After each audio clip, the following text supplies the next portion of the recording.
কেৱল কাল সংহতি সংঘৰ সদিয়েত অনুষ্ঠিত অষ্টম দ্বিবাৰ্ষিক অধিৱেশনৰ আজি দ্বিতীয়টো দিন। অধিৱেশন উপলক্ষে অভ্যৰ্থনা সমিতিয়ে প্ৰকাশ কৰি উলিওৱা কেৱলীয়া নামৰ এখনি স্মৃতি গ্ৰন্থ উন্মোচন কৰে। তদুপৰি বৰ্তমান সময়ত সমাজত কেৱল কাল সংহতিৰ প্ৰাসংগিকতা সন্দৰ্ভত এখনি আলোচনা চক্ৰ অনুষ্ঠিত হয়। অসমৰ বিভিন্ন প্ৰান্তৰ পৰা অহা সহস্ৰাধিক ভক্তপ্ৰাণ ৰাইজৰ উপস্থিতিত জীপাল হৈ পৰে শদিয়াৰ দুপনি বৰগাঁৱৰ তৰুণ বৰুৱা সমন্বয় ক্ষেত্ৰ। তিনিচুকীয়াৰ পৰা ৰাহুল গগৈৰ ৰিপৰ্ট, অসম ৰিপৰ্ট। তেখেতক আমাৰ অভ্যৰ্থনা সমিতিৰ তৰফৰ পৰা এখনি ফুলাম গামোচাৰে সম্ভাষণ জনাব বিচাৰিছোঁ।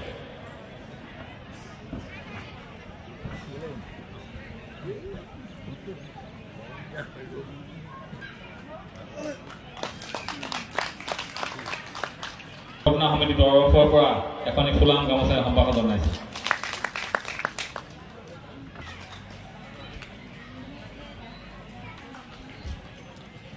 আহি আমাৰ এই তৰুণ বৰুৱা ক্ষেত্ৰত সমবেত হৈছে। তেখেতক আমি আজি এই আলোচনা চক্ৰ সঞ্চালক সন্মানীয় ৰাজ্যিকৰ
আৰু তেওঁলোকে দুডাল মোনালৈ ঘূৰি ঘূৰি ঘূৰি আহিব তাত কোনডাল আছে আমাৰতো কোনো নাই, কিন্তু এই চাৰিজন গুৰু আছে, ৰামদেৱ, শ্যামদেৱ, সুখদেৱ আৰু